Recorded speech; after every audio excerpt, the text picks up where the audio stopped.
Friends, welcome to my channel. మీకోసం నేతి చక్కెర బొబ్బట్లు ఎలా తయారు చేసుకోవాలో చూసేద్దాం. శనగపప్పు తీసుకొని ఇందులో వాటర్ పోసుకొని 2 సార్లు మంచిగా కడుక్కోవాలి. తర్వాత కుక్కర్లో వేసుకొని కొద్దిగా వాటర్ పోసుకొని 3-4 విజిల్స్ వచ్చేలాగా ఉడకబెట్టుకోవాలి. ఇలా చూపించిన విధంగా ఉడకబెట్టుకోవాలి. తర్వాత మిక్సీ జార్లో వేసుకొని మెత్తగా గ్రైండ్ చేయాలి. ఇలా మెత్తగా గ్రైండ్ చేసుకోవాలి. తర్వాత స్టవ్ వెలిగించుకొని కడాయి పెట్టుకొని అందులో కొద్దిగా వాటర్, చక్కెర వేసుకొని కలుపుకోవాలి. చక్కెర మొత్తం కరిగేదాకా కలుపుకోవాలి.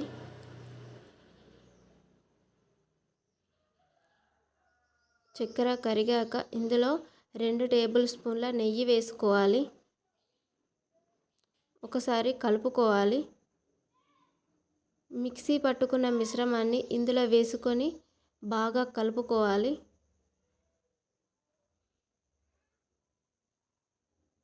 ఇలా బాగా కలుపుకోవాలి.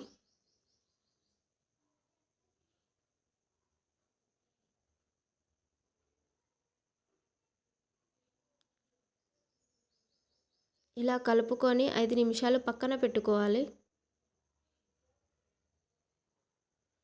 తర్వాత గోధుమ పిండిలో కొద్దిగా సాల్ట్, 2 టేబుల్ స్పూన్ల ఆయిల్ వేసుకొని ఒకసారి కలుపుకోవాలి. వాటర్ పోసుకుంటూ కలుపుకోవాలి.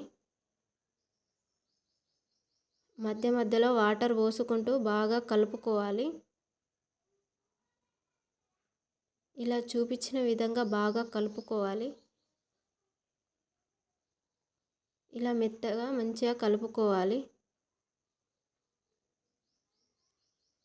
10 నిమిషాలు పక్కన పెట్టుకోవాలి. చిన్న పూరి సైజ్ అంతా తీసుకోండి. ఇలా చేసుకొని ఇందులో పూర్ణాన్ని తీసుకొని బాగా క్లోజ్ చేయాలి. ఎక్కడ కూడా పూర్ణం అనేది బయటకు రాకుండా మంచిగా క్లోజ్ చేసుకోవాలి.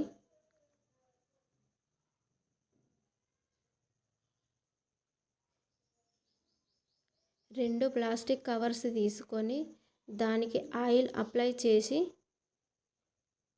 ఇలా చేతితో స్లోగా తిప్పుతూ ఉండాలి.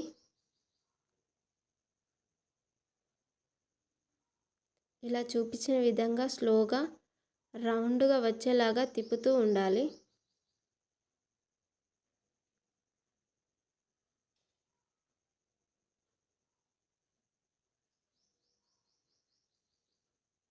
ఇలా మంచిగా తిప్పుతూ ఉండాలి.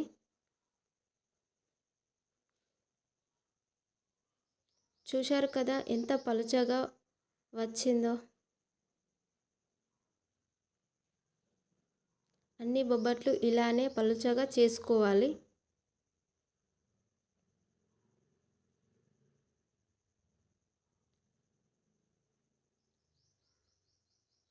ఇలా చేసుకోవాలి.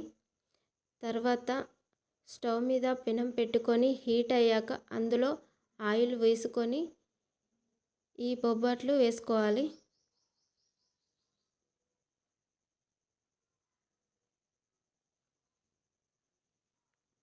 రెండు పక్కల మంచిగా కాల్చుకోవాలి. ఇలా చూపించిన విధంగా 2 పక్కల మంచిగా కాల్చుకోవాలి. అంతే అండి, సింపుల్గా నేతి చక్కెర బొబ్బట్లు ready. Please subscribe my channel.